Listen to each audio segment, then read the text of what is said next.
Okay. So again, welcome everyone to our scholarship night. We're excited to have you here. Tonight we have with us Mr. Mike Ganchert, who is our Dollars for Scholars representative from Whitman-Hanson.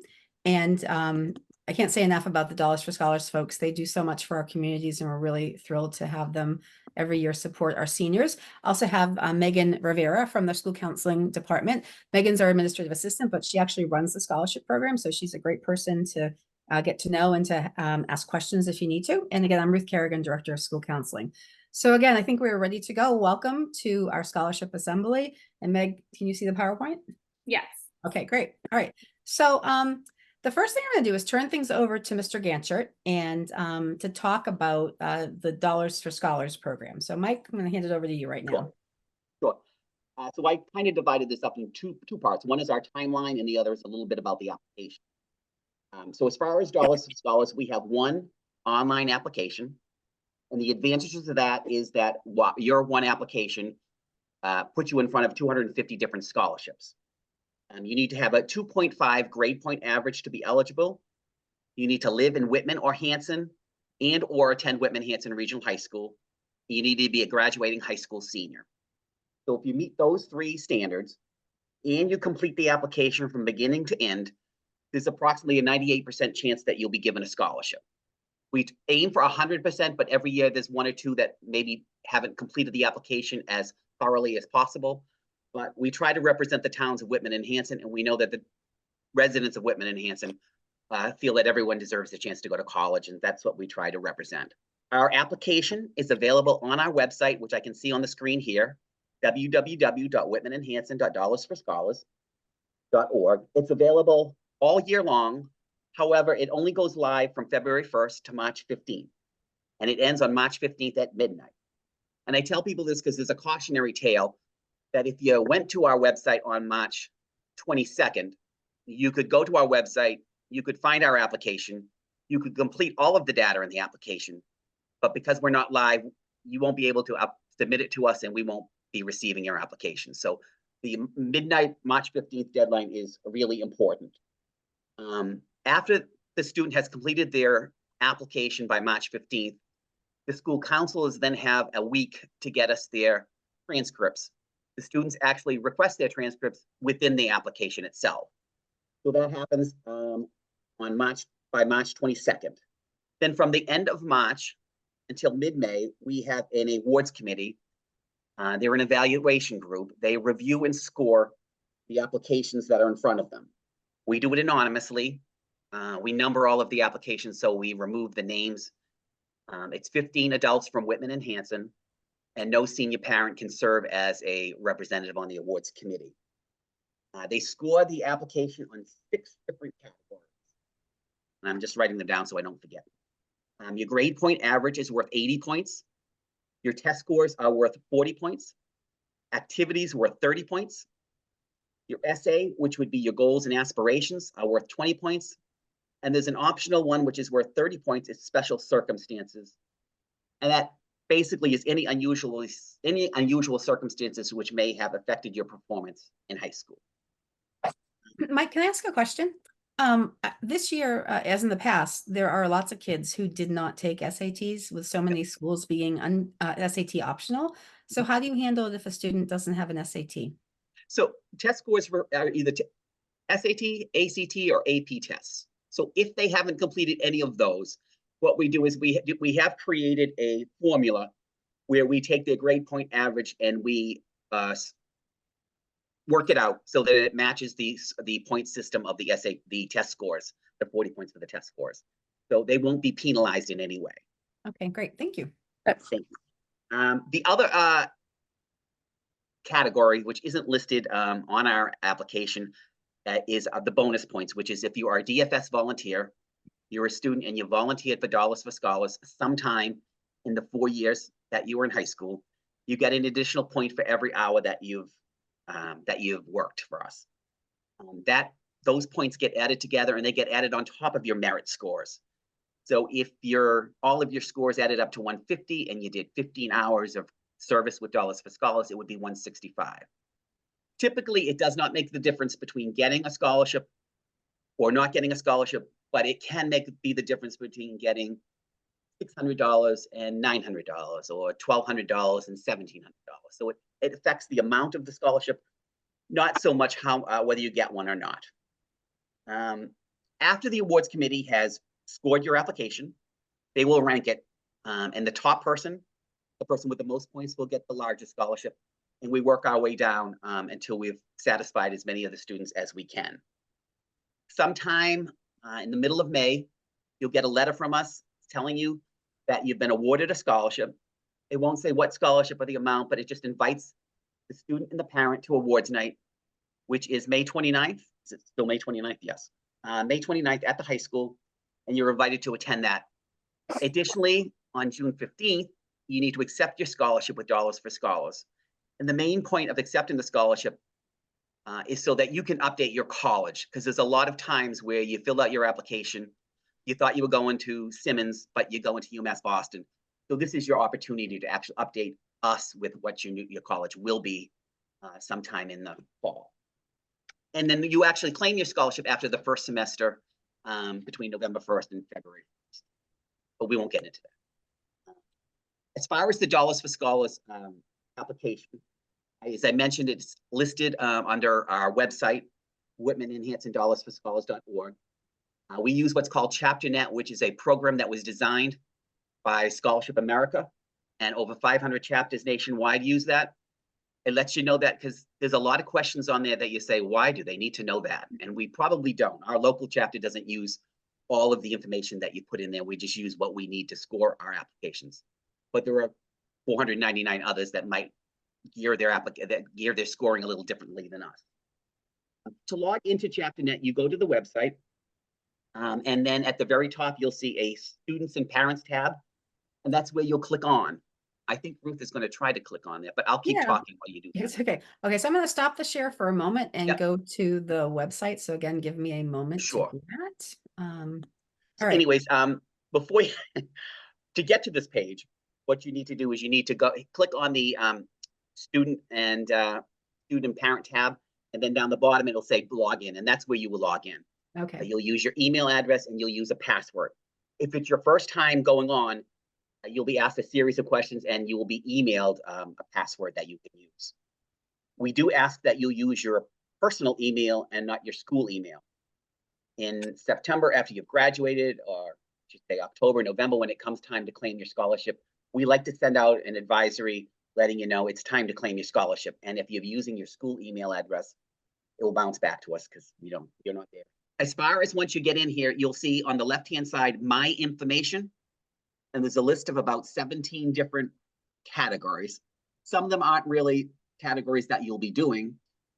For instance, help, you won't be actually doing that one. In documents, you won't be using that one. So there's a list of things that you need to complete. And you'll see that right now they're color-coded green.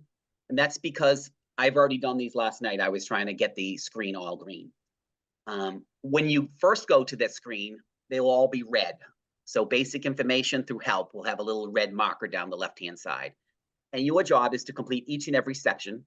And as you complete it, it will go from red to orange to green. And some of the ways you can get it to go to green if you're having difficulties. If there is a double asterisk next to something, that's a required item that needs to be filled in.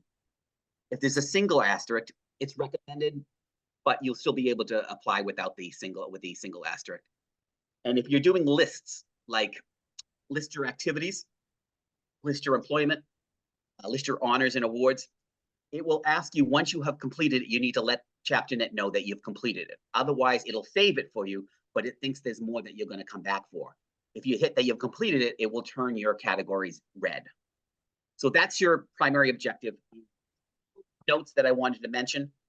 When you do grade point average, it will ask each and every year, grade 9, grade 10, grade 11, grade 12. All you need to do for GPA is your cumulative high school GPA. So you really only have to enter that once. Don't enter it 4 different times. You can, but it doesn't help for anything. When you get to activities, it will ask you to enter the activities with a series of questions. We ask you to answer the questions that are posed to you and don't attach a resume, activities resume to actually do the exercise as it's listed. I will mention that references, you do not need references for dollars for scholars. So that will save you some time. Transcript request. You need to be careful in entering the school counselor's email address. Many times the school counselor does not get the request, and it's simply a spelling issue, or you've done at Whitman-Hanson Regional School District.com instead of .org. So just be very careful of how you're entering the school counsel's email address. And Thank just you. You have something to add to that too. we I do. know. We'll have a slide on it, but the really important thing is that you have the counselor's first name dot last name at WHRSD.org. Okay, so if you're not sure of the spelling, check it out. We will send out a copy of this PowerPoint, which has everybody's email address in it, but very, very important, because if you don't have it right, we may not get it. And that's why we haven't submitted all your stuff. Also, a lot of times the counselors, like I know I have 4 or 5 students that have already requested me to send their transcripts, and they're not due for me until sometime like March 20th or so. So I usually will wait until I have a few and work on them. So your counselors will get everything done in time. And again, just make sure you use the correct email address. As far as the essay, we usually get a lot of people with our goals essay asking us, how long does the essay have to be? And there is no maximum or minimum. That's actually a very short one. That was my example. So please don't count that as a good essay. No maximum, no minimum. As long as you answer the question that it asks for, which it says, please describe your plans as they relate to your educational and career objectives and future goals. So just try to answer the question. I think, Mike, sometimes you tell the students to don't put your college essay in here. This isn't the place for that usually. Right, because it may not answer the question. Yes. Right. Yeah. It may tell who you are, but it's not telling what you want to be. Right. And the last thing I did want to mention is financial aid. You can, when you go to financial aid, it'll tell you that the chapter does not require financial aid. As you can see, everything on my left-hand side is now green. At this point, you think you're done, and you are done filling out the profile portion of the application. What you want to click on is My Scholarships down the bottom. And we're going to this because this is the part that most people, not most people, some people fail to do. They've completed it all. It says their profile is 100% correct. So they go and they sign out and they think they're done, and they're not done. When you hit My Scholarships, what happens is it gives you that section in the middle, which says scholarship applications ready to complete. And you'll see in the middle there, you'll see Whitman and Hanson, Dollars for Scholars 2024, the close date. And then there'll be 4 bubbles that you can click on. We're going to click on questions. Okay. You don't have to click on view because that's just going to show you your application. And I answered these 4 questions. And then I scroll down the bottom and I hit submit. And when I do that, the apply screen, it's red now. Click on apply.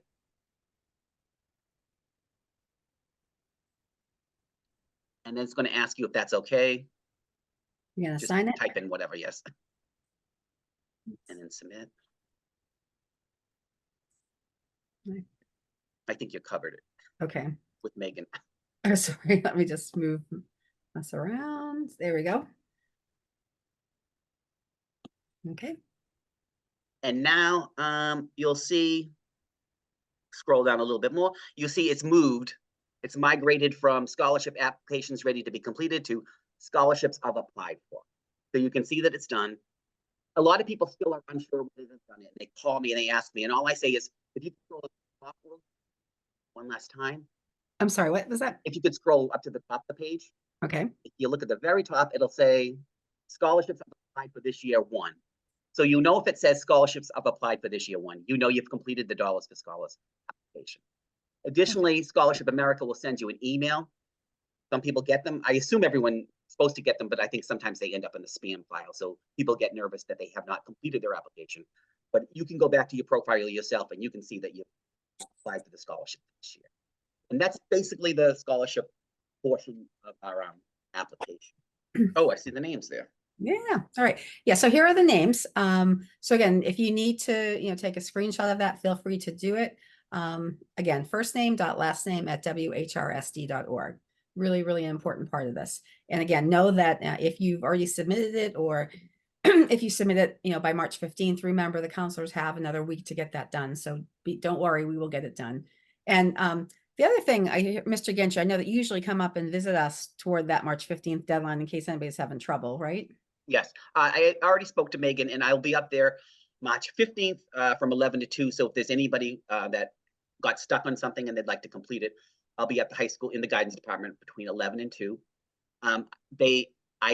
You'll be passing out a handout or sending them a handout that does have my email and Dollars for Scholars email. I get back to it as soon as I can. But that's why it's important. Try not to wait until March 15th, because if you have a question at 9 o'clock at night on March 15th, I may be at my email. I may be able to read my email. I may not, but we'll try to help as best. Okay. Yeah, so again, we will send out a copy of the PowerPoint tomorrow. We'll send a copy of Mr. Genscher's handout. And then with the recording usually takes a little bit of time. So if that's not ready tomorrow, we'll get it out to you next week sometime. All right, so let's go on with the thing. So Megan, do you want to talk a little bit about local and community scholarships? Yes, so we have local and community scholarships through our Whitman Hanson Regional High School.org website, WHRSD.org. So this is available through our office. There's no GPA requirement. And if you hit the school counseling link, Ruth, it'll bring you straight there. Okay, can you see it? Yes. Okay. So this is our scholarship page. There's quite a bit of information here, and I strongly recommend that everyone reads it carefully. We do have 2 sections of scholarships. We have our in-house scholarships, which are right here. So here are all of our in-house scholarships. They are selected by a scholarship committee at the high school. There is only one application for this. There's a link at the bottom of the page. And that will bring you directly to this application.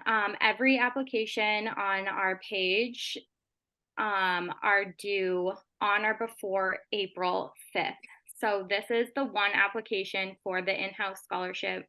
Students will fill this out, check off what applies for them to them at the top. And with this one, you will want to attach your transcript, which is available in school counseling, a goal statement, a resume, and 2 letters of recommendation. So you will attach all of those items to every scholarship you apply for. So again, you get in by going to WHRSD.org. You're going to select the high school. You're going to go to school counseling.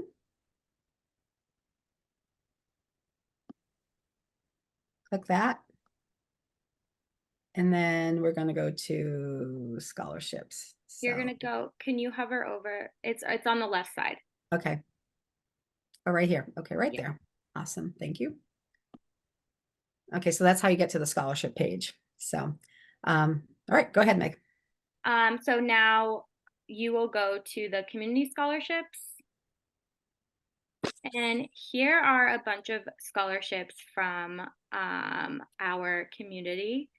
The first 3 scholarships, number 12, 13, and 15, there's no application for. Those are just chosen by some departments in our school. But the rest you should be able to click on. Some aren't offered. You will see that on the website.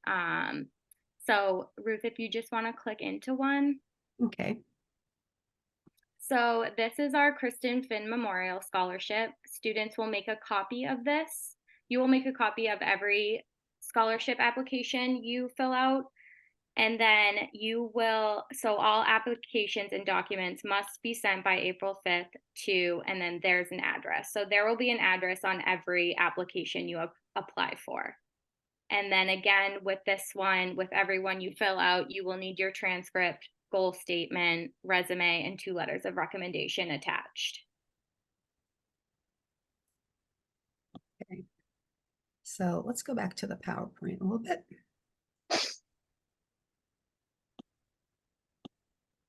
Okay. So again, I think the big difference is between the Dollars for Scholars and the local and community scholarships. DFS, it's that one application. And they're actually applying for how many different scholarships, Mr. Ganchert? Around 250. About 250. More or less. So that's kind of nice for the kids. It's one application for 250. So for all the local and community scholarships, they have to fill out an application for each and every scholarship that they're interested in. So when they go to the webpage, you should look for all of those descriptions. Some of them are that you played football, or you were part of this committee, or you went to, a certain middle school. So they should really go through, read them all, and download or make copies of the scholarships that apply for them. And then each one of them has to be sent directly to that scholarship committee. If they're coming into Megan in the school, you certainly can drop them off. You don't have to mail them. The kids are welcome to drop them off. But you or your kids are responsible for getting those scholarship applications to the places they need to be by April 5th. And that's really a postmark deadline, I think, Meg, right? Yes. Yep. And then each one of those scholarships for local and community that they're applying for, they need to get a copy of their transcript, which is available in school counseling, a resume. And we will be doing some resume workshops for kids that don't have them yet, so don't worry about that. We'll run them during the month of March. We've got some school counseling interns that can help with that. A goal statement, which is basically just what they want to do. And a lot of times you can put that goal statement right on top of the resume, the first part of it, and then 2 letters of recommendation. And if you're using your teacher recommendations, the kids can get them directly from their teachers. If they're using a counselor recommendation, they can see their counselor about that. Okay. But again, all of those things need to come in with every single application. And Meg, there's a lot that don't come in with all those things, right? Yeah. So what happens when they don't? They don't get considered. Yeah. So really important that they do that. So double check, that everyone is following the directions and doing what they need to do. Okay, so we really encourage you to make the effort to apply, because each year we give out a lot of money, and that's probably a low number. How much was Dollars for Scholars last year, Mr. Ganchert? 169,246. Wow, 169,246. And Meg, what was the local? It was about 100, wasn't it, or close to it? Yeah, it was, I think, over 100. Over 100. So basically, we're talking about $260,000. And again, this always impresses me that the people in our communities are so very generous and so incredibly helpful to our seniors. So again, make the effort to apply. Yes, it's a little bit of work. Yes, you're gonna have to do some copying and collating to get everything out, and some postage, but it definitely is worth it. There is a lot of money out there to make that effort to apply. So Meg, do you want to go over this one? Yes. So if you receive a scholarship, you will be contacted by mail to attend scholarship night. So this year, scholarship night is on May 29th at 6:30. So you'll receive email and mail if you are invited to attend. So most scholarships are, sorry, I'm like hovering over these, but most scholarship checks are available after you complete your first semester of college. So you might not receive the check on scholarship night. You will have to send in your first semester grades or a tuition bill in order to get the check. And on the back of every certificate that you get for a scholarship, there's the name and address of where to mail your grades. And I think it's important to note that, again, these are 2 separate kind of operations. So DFS will be sending out letters to students that get the DFS scholarships, and the school counseling office will be sending out information to folks that are getting the local and community scholarships. We will all the scholarships are given out on scholarship night. Typically, Dollars for Scholars does go first, and usually start at 6:30, right? And then as soon as that ceremony is over, the second one starts for local and community scholarships. And for Mr. Genshit, for DFS, all of the scholarships come after the first semester. Is that right? Correct. And if the student decides not to go to school for a semester, they just defer to a later date. Yeah. Okay, good. All right. So another really important thing is to make sure that you say thank you. And I know it's really not necessarily in style now to actually send a real thank you note, but it's really, really important. A lot of the folks that offer these scholarships have done it in memory of a loved one. And we've had in the past where families have, worked together, they've raised money, they've given it a scholarship, and then they don't get a thank you note. And so the next year they say, you know what, we're not going to do it this year. So it's really important. We know it's a little bit of extra effort, but you have to think about these folks that are raising money and recognizing people and having these memorials to their loved ones. So it really is an important part of the process. And we ask that everybody send that thank you note. Again, on the back of the scholarship certificate that you get for the local and community, you've got the name and the address of the folks that you need to get in touch with to claim your scholarship after first semester. And that's also the address that you would send the thank you note to.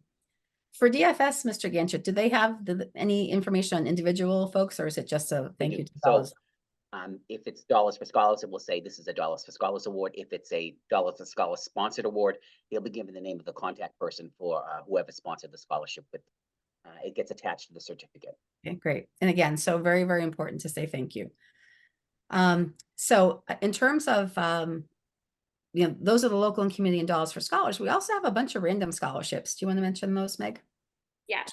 So on the school counseling Google Classroom, the code is at the bottom of this PowerPoint. I will post in our scholarship tabs just random scholarships that come in through the mail and have kind of earlier deadlines.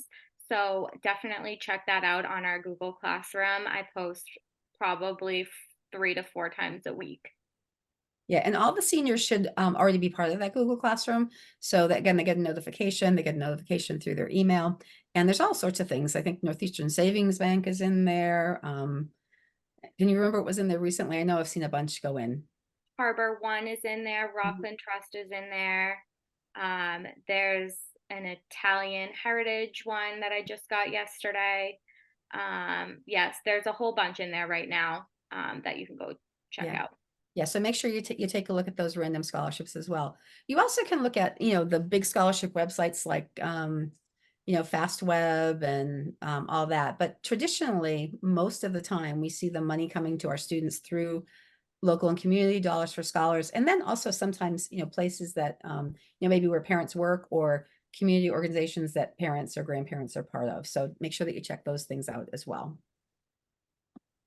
Yeah. Okay. Oh, that didn't go as planned. Hold on a sec. Okay. Alrighty. Thanks for bearing with me, folks. Okay, so at this point, we're going to open it up for questions. So you're welcome just to unmute yourself and ask questions.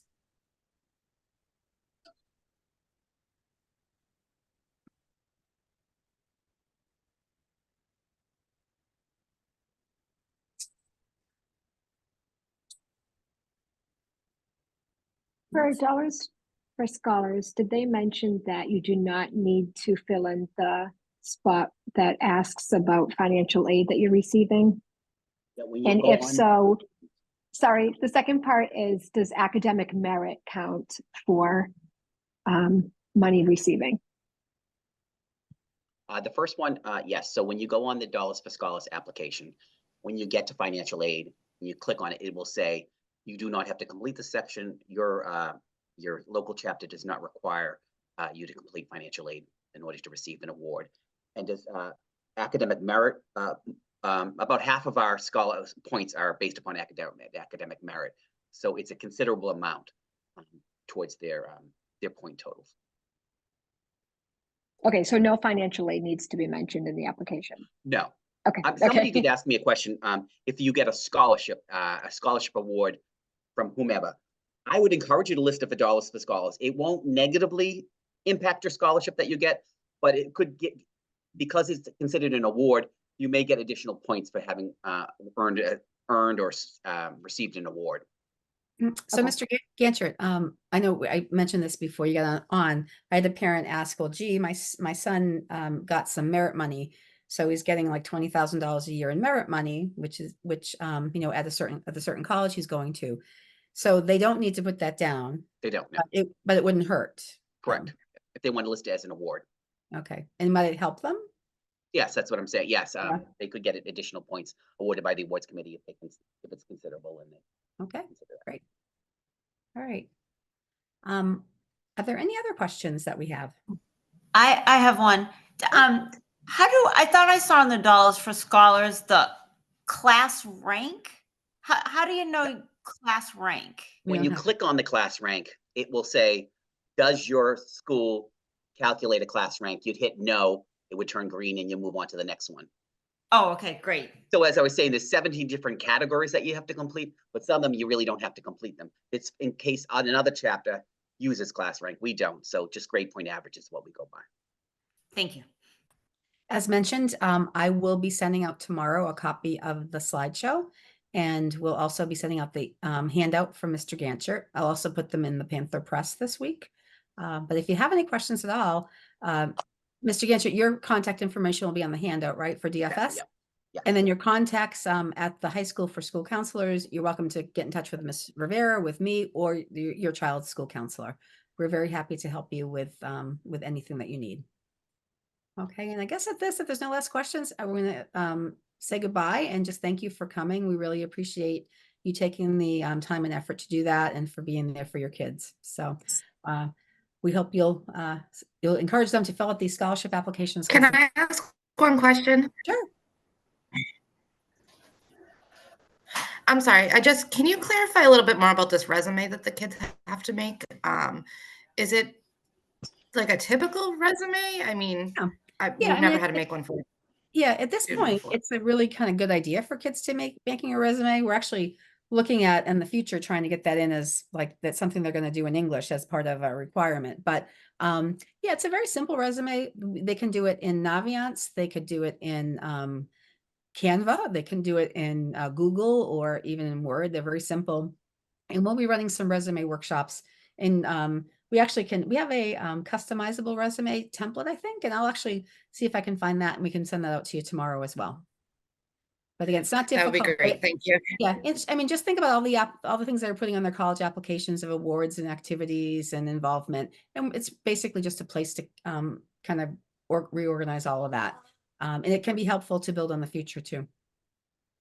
So, okay. Great, Well, thank you. You're welcome. Thanks everybody for coming. Have a great night. And again, if you have any questions, please reach out. We're happy to help with all of that.